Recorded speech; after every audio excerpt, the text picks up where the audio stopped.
Hello, hello, hello. How are you guys? Gotta get my hair all fixed. How's it going?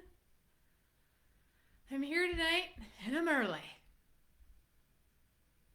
Say hello.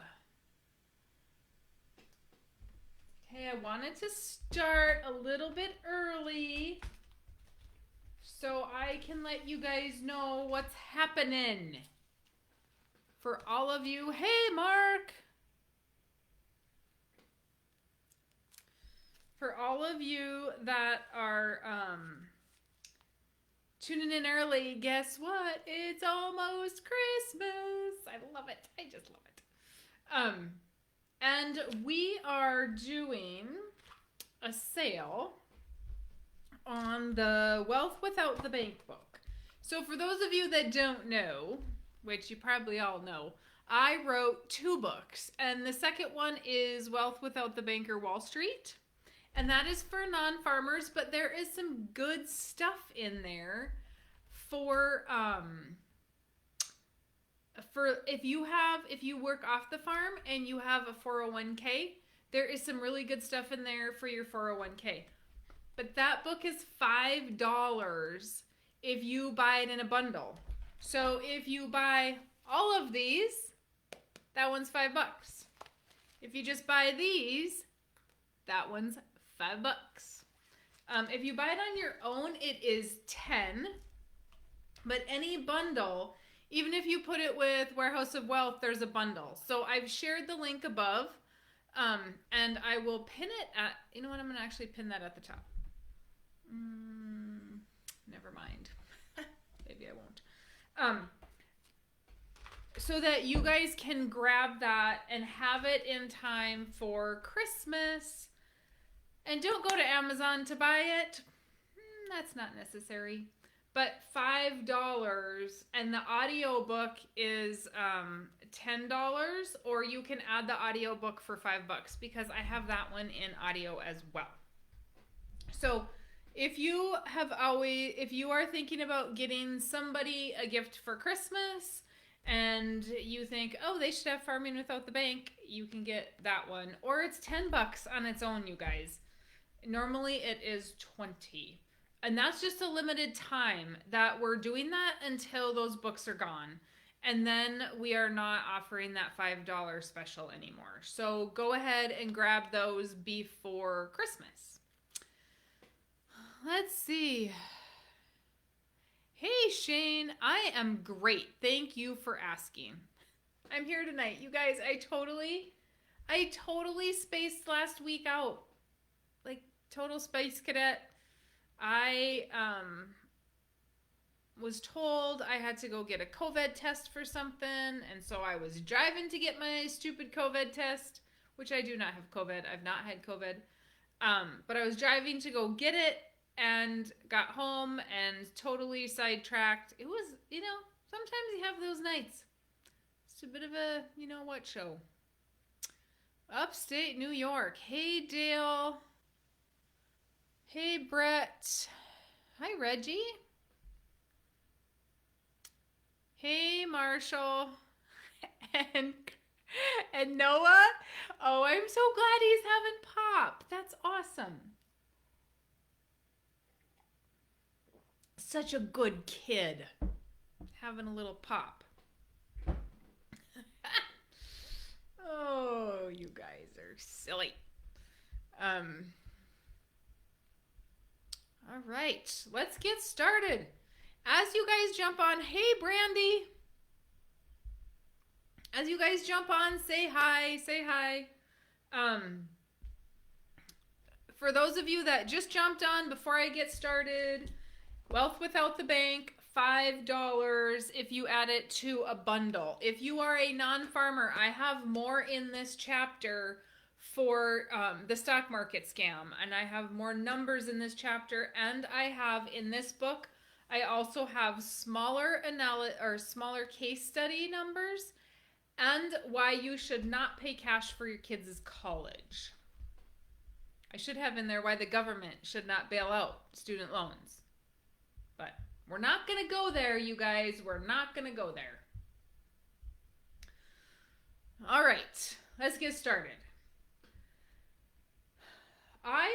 This is, sometimes I have themes of the week. This week's theme was young people who are uninsurable. And it happens. People think that I use these stories to sell insurance, and I do use these stories to share with you guys to make you think a little bit. But I don't make them up. And when you're in this industry, it happens all the time that you come across people that are uninsurable. This particular gentleman, 35, and was diagnosed this year with kidney cancer. And so he already has some whole life, some smaller stuff, but he's got whole life with a good mutual company. So bonus there. And he also has a term insurance with another company that is, I don't know if they're necessarily mutual. Maybe. But he can convert that to whole life maybe.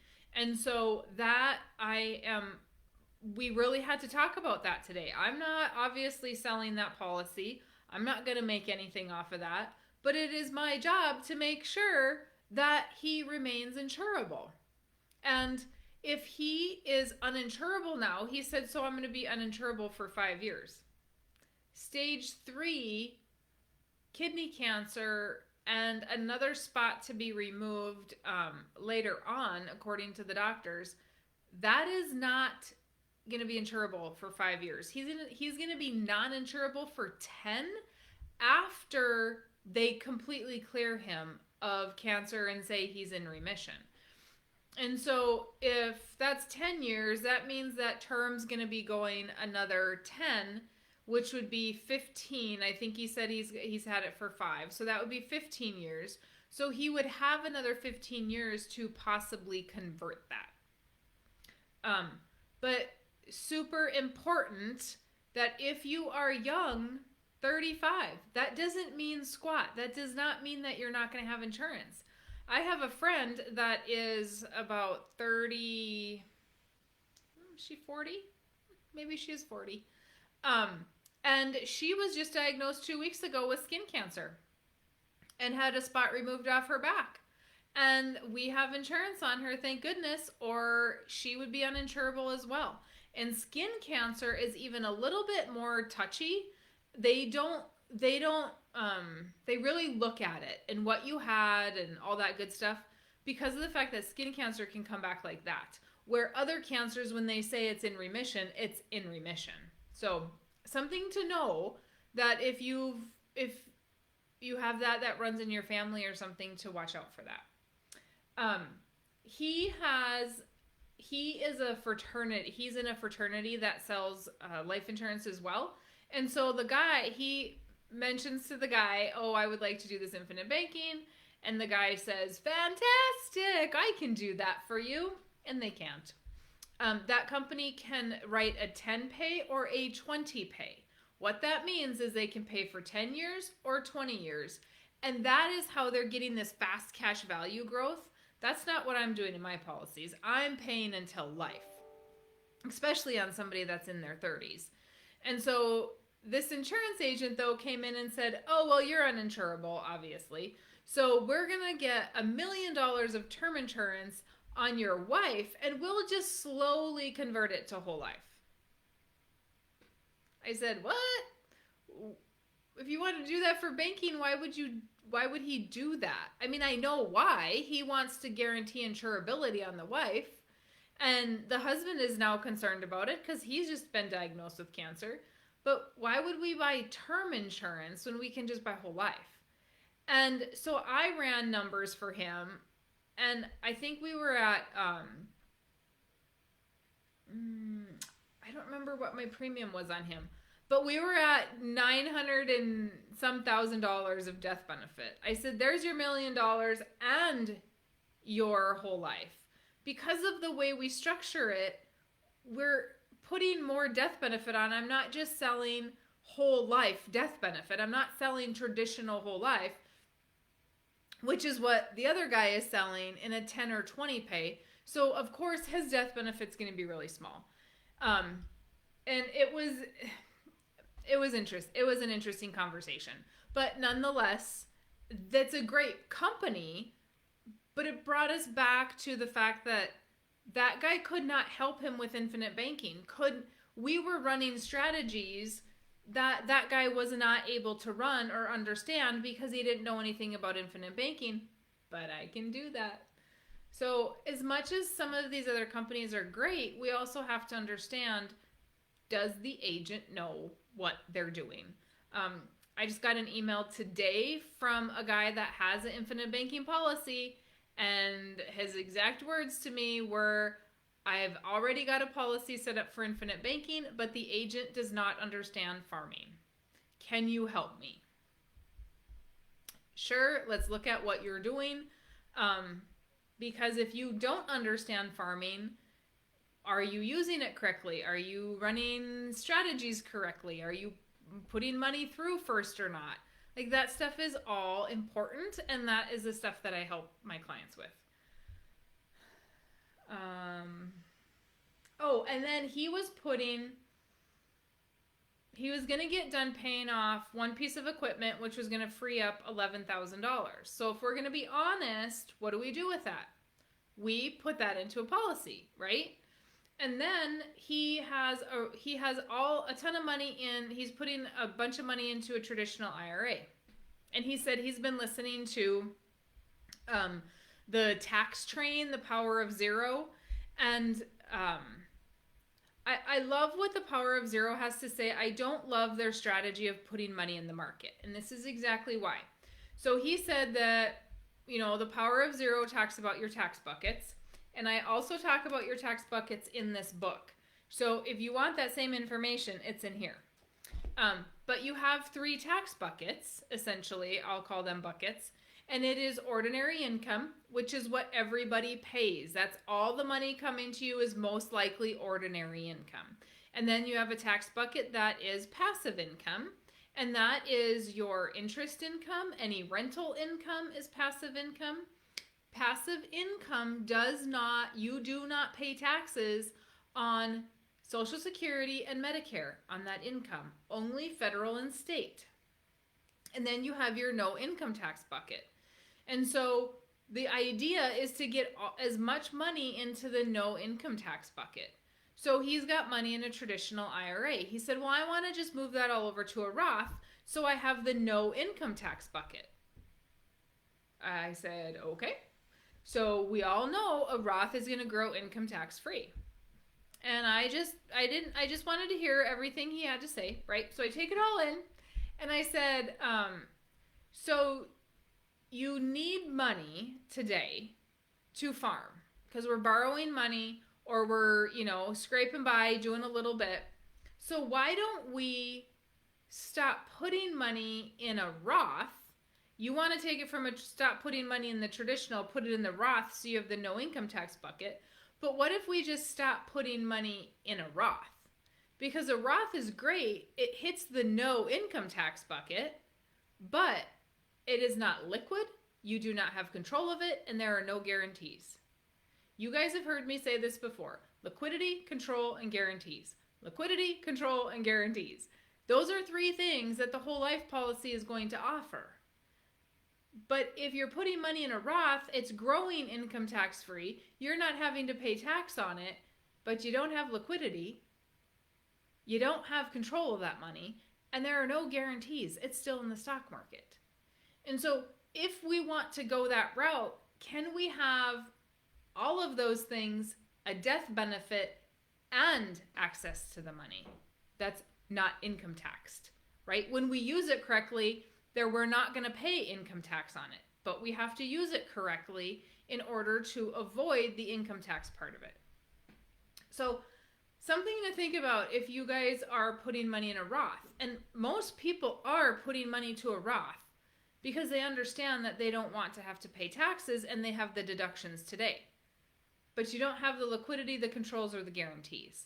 We can do all of that inside of the whole life, access it, have the death benefit, and the no income tax bucket. But the the theory of money coming to you at retirement and you using that money and not having to pay tax on it is a big deal. Big deal. Most people that have a lot of money that I see at retirement say, Mary Jo, how do I get this money? I'm 65 years old. I'm in tax trouble. How do I get it into a policy? We can't roll it into a life insurance policy. You have to take it out. It then has to get put into a policy. So, again, a little bit late. And I have another client this week that that exact same thing happened to him. And another IBC type person, I don't think it was an actual practitioner, but another IBC guy got a hold of his dad, and his dad had a ton of money in retirement, few $1 million. And he said, I am getting hammered at retirement. So I want this money. I need to get it out of there because of the required minimum distribution, most likely. And what did Dad do? These people got a hold of him and they rolled it into an annuity, and then they're taking distributions of it and they're putting it into whole life. Now, I don't know the whole story there. I will be the first one to admit that, but that puts a bad taste in my mouth. Why? Because have we just left the money in the investment in a bond and then taken what we need to put into a policy and move it over slowly if that's what Dad wanted to do? But instead they rolled it into an annuity and then they take the money out of the annuity. And I don't know what the annuity is earning, and maybe it's earning something great, and I shouldn't be so mean and think so negatively. But there are people in this industry that do that, and guess what? They get to make commission twice. I don't think that's okay. If there is a reason for it, and it's got to be a pretty darn good reason, then okay, I am open to that idea. But most annuities right now are not paying that great. And on an annuity, if you annuitize it right away, you don't get this bonus. If you are taking money out, you can only take 10%. And so there are lots of rules with those. And when you take it out, it's still going to be taxed. If we're putting it there for safety, could have we just left it in a bond portfolio or something? I'm no financial advisor, and I'm probably speaking out of terms here, but if somebody's going to do that, we just have to question their motive. And is there a way to not have to pay that commission twice? And is that what they're after? I've never seen value in that strategy. Maybe someday I will, and there will be a circumstance for it, but I've yet to see one. But another infinite banking type person that no longer is helping anybody with the policy, but they have a great policy, another 10 pay, so at 10 years it's paid up and nobody can put money in. But that was a strategy to move it. And so because Dad's going to be out of money, then that would make sense in that scenario. Hey, Janine. Hey, Dave. How are ya? Okay. Then I had another client who we had the whole family on, and that was fun. They do organic dairy and organic hogs and beef. And so they have quite a cool operation. They actually have, they're doing farm to table, and they've been doing it well before it was cool. So they've been doing it for about 15 years. But what I thought was really, really interesting about them is they don't deliver any beef. If you want beef from them, you come to the farm to get it. Because they want you to know where your food is grown. And the reason that I like that is because so often in these food wars that I call them, I hear farmers complaining about the fact that people don't understand where their product comes from, but then they don't want anybody at the farm. And I get that too. But these people are inviting them to the farm, and they're having, they had, I think he said 300 or 400 kids out, or 500 kids out, and ran them through the farm, and that's absolutely fantastic. But they're in a partnership. He's in a partnership with Dad. And so we had a really long and nice conversation about what happens if dad dies tomorrow. Does he have to buy out one of the siblings? And he didn't really know the answer to that. And I didn't mean to put mom and dad on the spot, but mom and dad answered it. And so the kid got to learn a few things in the meeting, which was good for him because he needs to prepare. And so as I was telling mom and dad that they need to make sure that their trust is set up, they need to make sure that, do they want to have life insurance to give to the off the farm child? Do they want to have the son buy the off the farm child out? Does he get some life insurance and some ground? We have to remember as well that, let's just say the ground is worth $600,000. If the off the farm son gets $600,000 of death benefit, and the farm kid gets $600,000 of ground, guess what?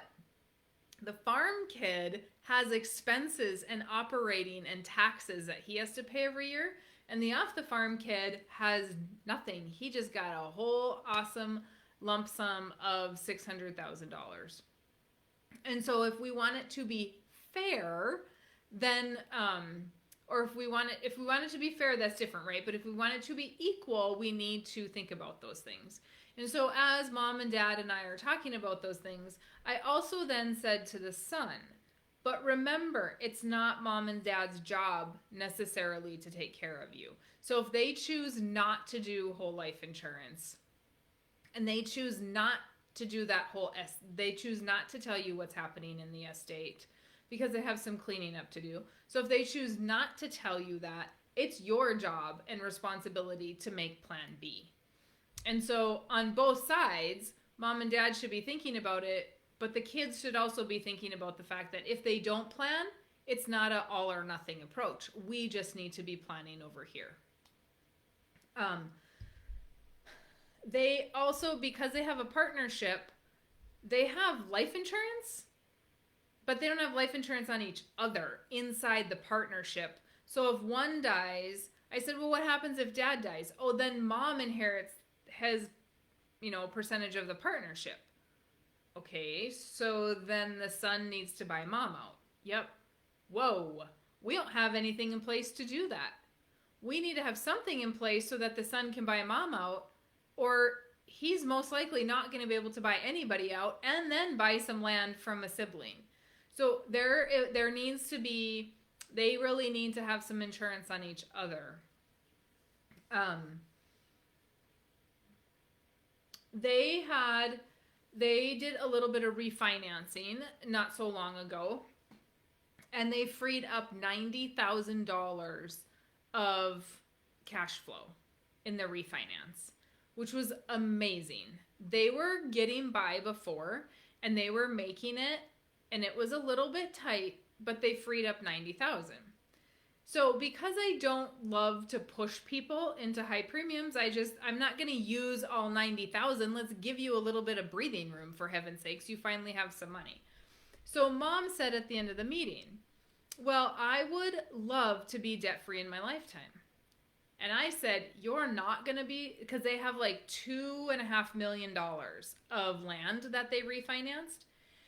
And I said, you are not going to be debt-free in your lifetime unless you put $100,000 of premium in a year. And we ran that illustration and we compared it to an amortization schedule of what they're going to be paying on the land. At year 14, if they did $100,000 for 10 years, a 10 pay, that's it, because they're in their mid to late 60s, or they're in their early to mid 60s. So if they did a 10 pay, so by year 10, we've put $1 million in, and then it keeps growing. By year 14, they would have enough money in cash value to pay off the bank. They would still owe themselves that money, but they would then be away from the bank and away from the snake and dragons, as Nelson calls them. That was super exciting to mom. Now, do they have the cash flow to do it? They do, because they freed it up. But dad sat there and looked like he might have a small heart attack. And so my objective is not to kill dad in the meeting. And so something that they need to think about. or start next year, right? They can start something small this year, kind of get their feet wet, understand how it works, and then we can start something small next year with more money to equal the 100,000. And what did we do? We just pushed it out a year, and at year 15. But it's still in their lifetime. They are likely not going to pass in the next 15 years. And so they're going to be able to experience being away from the banks. Not necessarily debt-free, because they'll still owe the policy, but away from the banks. Now, what happens if they move all that land debt into a policy and pass away? The son inherits the remainder of the death benefit, but there's no land debt. If dad passes away today, the son inherits $2.5 million of land debt. And so we would let the policy pay for that. So that was super exciting. And I don't know if they're going to do it or not, but definitely a strategy. It's aggressive, but if that's what you want to do it. And speaking of aggressive, I had a young farmer that is 20 and single, no children, willing to work, right? That's a great ad. 20, single, willing to work. And he, I was thinking, oh, we're going to do like $4,000 a year. And he wanted to do a little bit more, about 10. Does he have it? Yeah, because he's willing to work to make it. But again, I've said this over and over in these Thursday night reviews, is that I am willing to let a younger single person put more money into a policy because they don't have kids. They don't have a wife. They don't have those expenses. And when those 20-year-old worthless millennials are willing to work, right? I don't see any millennials that are worthless. I love my millennials because they are willing to work. They are educating themselves. And it's every generation has worthless, lazy people.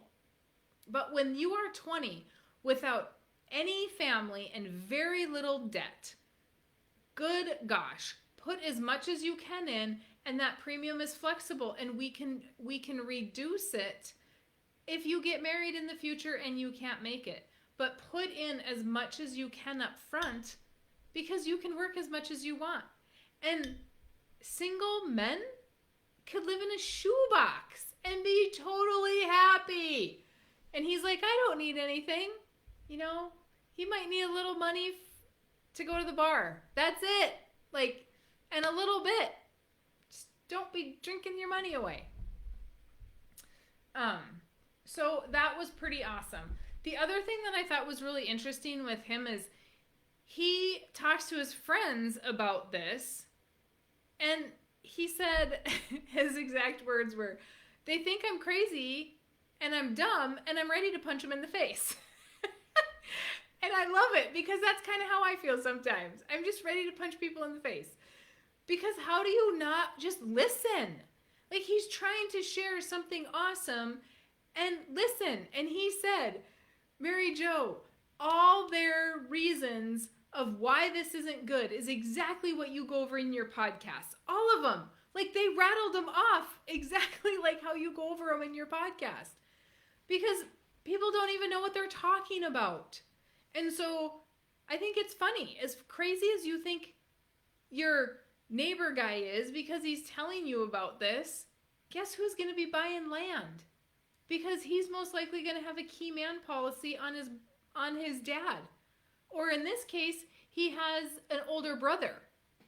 They have a combined family. And so now we've got an older sibling that he's so much younger, he's most likely at some point going to have to take over from the older sibling. Well, now we have dad we can have a policy on. We have the brother that we can have a policy on. We have mom, and we have a huge age gap between them all. And so the premium was, anywhere between $8,000 to $16,000 a year. And he gets to pick and choose where he wants to start that. But I saw a meme yesterday, and I don't remember exactly what it said, but it was something about education. It said, I work 8 to 5, and then I come home and it had a picture of a guy working from 6 to midnight, and he was like learning and doing book work and whatever. And that's exactly right. When I worked 8 to 5, what did I do on my free time? I read every single book I could, starting with this one. And I didn't stop reading. And I still don't stop reading. And I still don't stop learning. Because I don't just clock out at 5 o'clock or 6 o'clock here and say, okay, I'm good, I'm done for the night. No. I am constantly learning, constantly looking at stuff. And if you're not reading, there's this little thing called YouTube. And you're most likely on YouTube watching videos. There are tons of educational videos on YouTube. Like this meeting will be on YouTube. Okay, so educate yourself. Don't be scared to read and listen.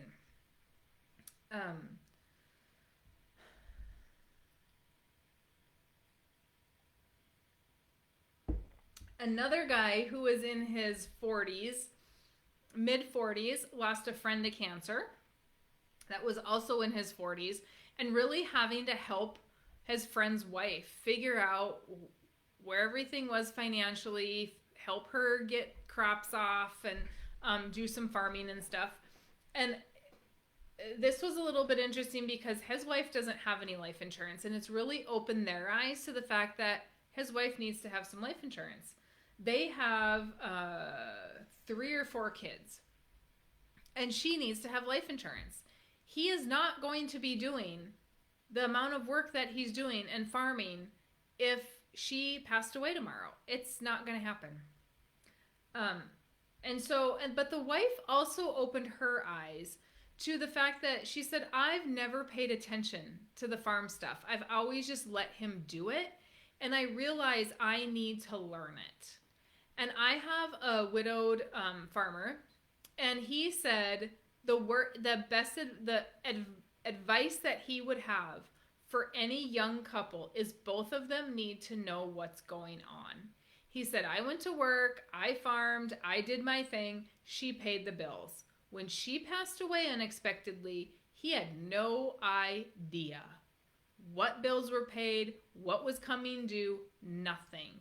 And he still struggles today because he never had to pay attention to it for the 40 some or 30 years they were married.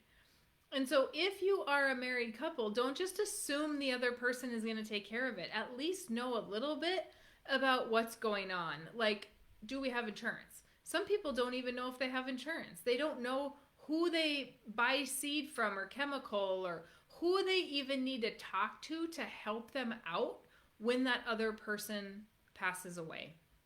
Because somebody is obviously going to be pretty close to the operation and know that.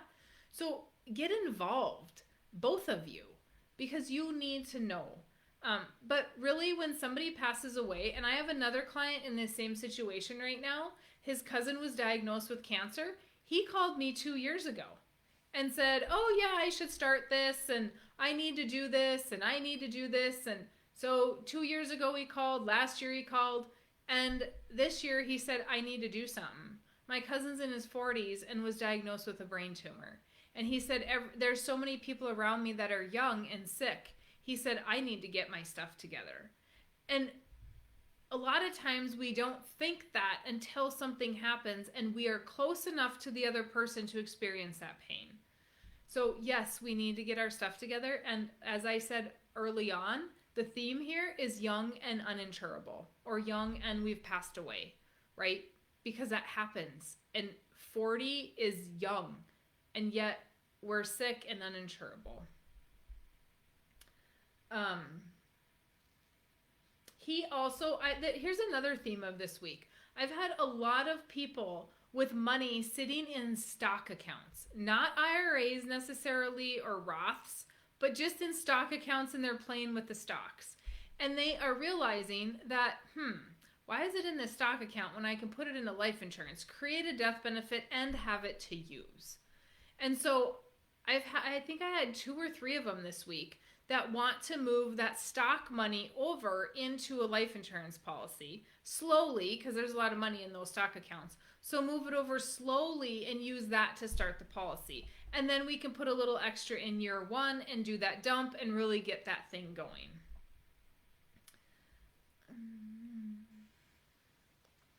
Another guy that's farming with dad, and they're splitting expenses. Now, in this situation, they are literally splitting expenses. They are not just helping each other. In most farm operations, we have the son and the dad, and the son is buying his own stuff, but he's helping dad, right? In this situation, they are splitting absolutely everything, which, okay, fine, great. I don't care what you do, but make sure you keep track of that, because if you're not keeping track of half of what you own and one of you passes away, how do the siblings come in and say, no, dad bought that whole combine himself? Do you have proof that you bought it? And do you really want to be digging that all up upon dad's passing? I'm saying get organized and track it now if that is how your operation is running. He also had money in a stock account that he wants to move over as well, from an old job or something. And we can't just move it over, right? He has to physically take it out and pay taxes on it. Not always my favorite recommendation, because of the fact that, is it going to hurt you in your tax bracket where you are today? Do you have the write-offs? Maybe we want to use it as a backup plan. So if you don't have the money, you can go there and get it. And some people just don't care. They hate it there, they don't want it there, and they're going to take it out. I clearly am not going to advise that, but if that is something that you want access to that money and you want to do something with it, then great, fine and dandy. I had another couple this week, same thing. They want to start a business, and she's putting, as much money, they both are putting a ton of money away into their IRAs. You can't buy a business, and all her money to buy this business and start this business is sitting in her 401k. So had she been putting that into life insurance every single year, would have she had the cash value she needed to take it over and not have the penalty and that sort of thing? Yes. Yep. So if you are out there listening and saying, oh, I'm young and I'm just starting a job, and if you don't plan to work there your whole life and you are entrepreneurial, do you even want to start it? Because now if you're going to quit before 59 and a half, you are going to pay a penalty to access it. Another guy who is making a nice amount of money selling seed every year, I just think that is such an awesome idea. If you're going to use some seed and you're going to use a lot of seed, why not sell the seed and get some commission on it? He has a great little business plan, which was fun to listen to. And so he was selling seed, but guess what he was not doing? Charging his own operation for the seed. What do you think my advice was? Charge yourself for the seed. You're stealing from your own company. For heaven's sakes, be honest. The farm needs to have that expense. Yes, it goes right back into the seed company. It flows back to you. But nonetheless, you can't just be giving away product, right? We have to be honest and keep those books honest. But if you sold yourself seed, we would then have money. We would even have more money to put into a policy. And he's using cash to buy a lot of stuff, and he's buying a lot of stuff to write a lot of stuff off in taxes. And so if we need it, fantastic. If he's paying cash for it, he has lost opportunity cost. So that was hard for him to get his head around, is why would I not just keep paying cash? And so I actually had to pull out my calculators and show him what the true cost is if he were to continue to pay cash. Now, again, those of you that have read the book, it's in there. That calculator's in there, and it's in both of these books, right? So the future value calculator is the true cost of cash. What did that really cost me because I didn't have it earning anything? Because remember, Nelson says, it doesn't matter if you finance it with the bank or if you pay cash. Either way, you financed it. You either paid somebody else interest or you gave up the ability to earn interest. Okay, let's see. I need a drink.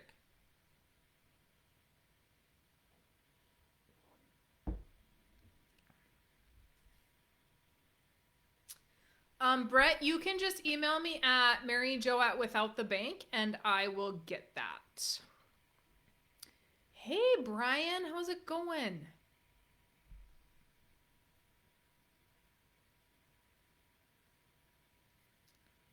Hey, Steve. Dude, you want a new book because you gave one to an insurance agent? Steve, I like you, so I'll send you a book.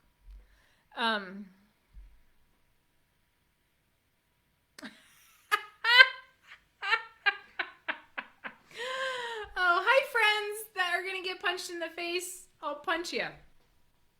We'll have some real information coming to you and get your questions answered. Okay. Oh, next guy. Oh, I love these buy-sell. So I have a guy that's doing buy-sell with cattle. And this is the fourth time I've talked to a guy that does buy-sell. I find this very fascinating. Instead of just holding cows, we're buying them and selling them, right? Like buying stock low, selling it high. We're buying cows low and selling them high. A lot of work, not easy to do. But most of the guys that are doing this are having trouble getting money. Steve. Most of the guys that are doing this are having trouble getting money to buy cows or to buy cattle, whatever it is they're buying, because the bank doesn't understand this buy-sell thing. Even though these guys are making money, they don't understand it. And I also find it interesting that the buyers and ranchers think, oh, all you have are crappy cows because that's why you bought them low. I'm talking to people in California and Colorado and Nevada and wherever it's dry, and they are having to sell cows because they don't have the pasture for it. They don't have the grass, I mean. So that doesn't mean that they're bad cows. It doesn't mean that they're worthless animals. It just means that they got to get rid of them. And they're going to have to sell low because they're underweight, and I can bring them to my house and feed them out and sell them for more. I love this strategy. I don't know a whole lot about it, but it just makes sense, right? It's like infinite banking. It just makes sense when you stop arguing about it and say, oh, no, we got to hold on to those cows and we got to calve them out and we got to do all these hard things. Is there another way to make money in cattle without having to hold them and raise a herd and breed them and look at genetics? Yes, we need those guys as well, but we also need somebody that's buying and selling. And I just said, all you are is a sale barn. And so we're just cutting the sale barn out of it, right? And so why not have that whole picture and have somebody doing that privately? It just makes sense to me.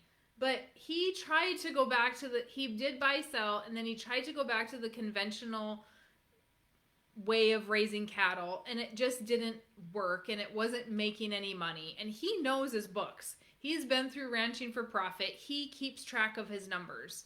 And he's like, it just wasn't making any sense based on their operation and where they're at. Because this is something else. Land got very expensive where they're at. And he said, this might sound stupid, but he said, I don't care if I have to move. Even though he grew up there, he said it has gotten to the point where land was $2,500 an acre, and now we're at $10,000 an acre. He said it's impossible to really make ends meet. And I'm in row crop country, and I'm running cows. So he said, if I have to move to do what I do, okay, fine. When mom and dad pass away, well, dad passed away. When mom passes away, if I have to sell, I'll sell and just go buy something else. And that's hard to do for sentimental reasons, but it's awesome because he's so open to making it work, and it's a bottom line. What is the bottom line? If you are not making a profit, why do you keep doing what you're doing? Because you want to be a farmer? You want to be a broke farmer? Or do you want to be a farmer that makes money? Right? We are all in business to make a profit. If I was in business and I was not making money, people would call me a loser, right? Oh, she doesn't know how to run a business. She's not making money. It is the same thing for farmers. If you guys are not making money, what are you doing wrong? What's happening? And I understand commodity prices go up and down. Did we buy too much when commodity prices were high that we can't make those payments when it's low? What is happening? Do we hold cattle and breed and have a herd and have genetics, or do we do buy-sell type stuff? Do we custom graze? Are there other things that we can do that can generate income? Like a couple weeks ago, I had a gentleman who has a feedlot. He wasn't making money buying the cattle himself. So now he has somebody else buying the cattle, bringing them in, and he's feeding them out and getting paid to do that on a daily basis. So is that a strategy that we need to use and just think a little bit differently? Do we need all the equipment? Should the guy next door, should we just hire him to custom farm it? Okay. Now, I don't know if those things are going to work, but we got to think about them. We got to run the numbers. They have to make sense. And Ranching for Profit says create your enterprises and what is going on in those enterprises. Does it make sense to make hay or does it make sense to buy it? I don't know. You got to know your numbers. I actually had my shirt on today that said God created me to be a rancher, not a bookkeeper. And so that is also in that link. If you guys want to order t-shirts, keep calm and farm on without the bank.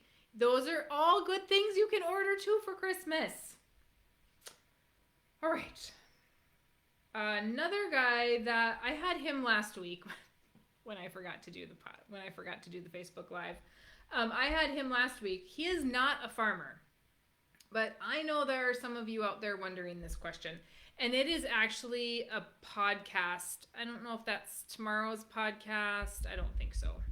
I think it's the next podcast, next week's. But he said, what happens if we have hyperinflation and the dollar falls? Now, some people think it's going to happen. Some people don't. All I can say, and I've talked to the insurance companies, if we have hyperinflation and the dollar falls, nothing is going to be worth the value it is today based on the US dollar. If we change currencies, the life insurance policy is going to be worth the same as whatever the new currency is worth, right? Will the company survive?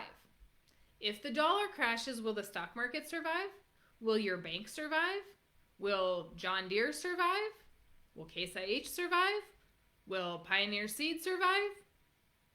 Right? So if you are concerned about the life insurance company disappearing and your money not being worth anything, then why not put money into the life insurance policy and buy gold and then pay it back? Because now you have your worthless dollar in case it doesn't collapse, and you have your gold. Why put money in the policy and then go along and buy Bitcoin if that's a currency that you think is going to be the winning fiat currency? Because, and I'm going to stop here for a sec. This is the last thing that I'm talking about. So if you guys have questions or comments or something, start them so I can see them when I'm done. But we have the US dollar is fiat currency. It is fake money. A Bitcoin is fake money. It is just printed on a computer. Nothing backs it. And so I might be missing the boat here. But if we have a fiat dollar and we have a fiat cyber currency, what makes one better than the other? The only thing is that everybody's using the dollar as a universal exchange. If the US dollar collapses, now we've got Bitcoin, we've got your Ethereum, we've got all these other things that are cyber currency. We've spread the currency out and everybody has to use a little bit of everything. The US dollar is still strong based on global economics and the fact that everybody is still using a universal dollar. Nelson said this to me one time, and he said, Mary Jo, if gold is so awesome, why do you want my worthless dollar in exchange for your gold? And I couldn't answer him, right? So if gold is the media is going to be the medium of exchange, and it's so awesome. Why do the people that are selling us the gold want our dollars? Should we have a little bit of everything, like Robert Kiyosaki says? Have some gold, have some silver. I'm going to add guns and ammo, right? And I might add some land because your property is going to be great. I mean, if you're a prepper, I have friends that are preppers, so I know all about this. If you're a prepper, you're going to have food, you're going to have water, and this is the order. My prepper friends have told me the order of importance: water, food, guns, ammo, gold, silver. So gold and silver are at the end of that, because we might barter before we ever get to the point of gold and silver. But if you are one of those people listening and saying, what happens with hyperinflation? Is there hyperinflation? There is a massive amount of inflation, and this dollar is devaluing every second of the day. And it is absolutely pathetic what's happening. But if the dollar crashes, everything crashes around us and becomes a new value. It doesn't matter if it's in the life insurance policy or not. But what I'm going to do is protect myself double. I'm going to put it in the policy. I'm going to borrow against the policy, buy my gold, silver, guns, ammo, food, land. And then I'm going to pay it back. So if the dollar doesn't collapse, I still have it there. I started this 11 years ago, and everybody was talking about the dollar collapsing 11 years ago. When we took the dollar off the gold standard, everybody was talking about the dollar collapsing then. And guess what? It still has not collapsed. When we started the Federal Reserve 100 years ago, everybody thought everything was going to collapse, and it still hasn't collapsed. Is there a time and a place where maybe that has to happen? Yes, it's happened in other countries. I have the Zimbabwe dollar, the $10 million Zimbabwe dollar. I get it. I understand that it can happen. But was the Zimbabwe dollar a universal dollar? When the Soviet Union collapsed, was that a universal dollar? And so when you talk to the economists, even the Austrian economists will say we have a weakening dollar, but we are still the most globally used currency. Now, I am no expert on it. If you guys want expertise on currencies, then you might want to listen to the Laura Murphy report. Carlos, Laura, and Robert Murphy. Dr. Murphy is an Austrian economist, and he has great information on all of that. Another good podcast is Barry Dykes' podcast. Let me find it here for you. It's Warrior something.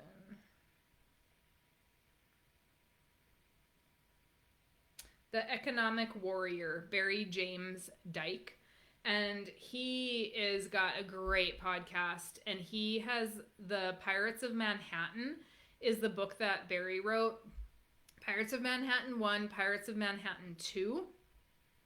Those books are phenomenal. Those were some of the books that I read early on. I have also had Barry speak at some of my conferences, and he has dug into the stock market and really exposed the scams that are happening there. And he exposes the fact that a lot of these large companies are selling their stocks and going back to annuities for their pensions. He really talks a lot about the states that have bad pensions and are underfunded, and companies that have bad pensions and that are underfunded. And so if you want to know anything about the stock market and the Federal Reserve type scam stuff, he has amazing interviews on his podcast. So he is also a good one to listen to on currency type things and economics. Okay, my friends. That's it. I have lots of friends out there tonight at Marshall's. Hi, all my new friends. If you guys have comments, questions, whatever, let me know at Mary Jo at Without the Bank. If you do not have the book yet, now I know apparently there's a house party at Marshall's tonight. So if anybody wants to be invited to Marshall's next week, let him know. But at Marshall's house, I understand there's a lot of people that don't have these books yet. So there's a link above. You can go ahead, get the book. I also have them on audio. And make sure that you are listening to the podcast. Other than that, you guys, that's it. That's all I have tonight. I did it in under an hour. Oh, I didn't take any breaks. That's why. Okay. Any quick questions before I jump off? Let me know. It is... I got my sweatshirt on because it's cold here today. And I just couldn't take it anymore. And my hot tea because I'm cold. It's been so nice. Okay. Nelson's book is in the mail. Nice. He has his on audio too, you guys. If you go to infinitebanking.org, I think it's on a CD, but I don't think that you can download it. But if you still have a really old-fashioned computer with a CD drive, none of my computers have that anymore. So if you still have one of those, then you could put it on your computer, phones, or whatever, USBs, that sort of thing, and listen to his book as well. I also have, if you go to farmingwithoutthebank.com and you go to the store, which is the same link above, I have interviews with Nelson from my conferences. Or not interviews, but he's done presentations. I have one interview with Nelson, and then he did a 2-hour presentation for me at one of my conferences. And so if you want to hear directly from the horse's mouth, it is just fun to listen to Nelson. So you can go there and grab those conference videos as well and really hear what he has to say. A lot of people really love that. Oh, awesome, Steve. You didn't give that book away? Okay, you guys, you have a good night, and I am not going to see you next week. I'm having gallbladder surgery, so I am not going to see you next week. I will, so we're taking another week off, and then I'm thinking of maybe moving these to an earlier time. Because 8:30 is kind of late now that it's winter. So what do you think of that? Maybe 7:30 instead. You let me know. But I will be here either way in 2 weeks. So have a great 2 weeks. Yes, Angie, he does. He does.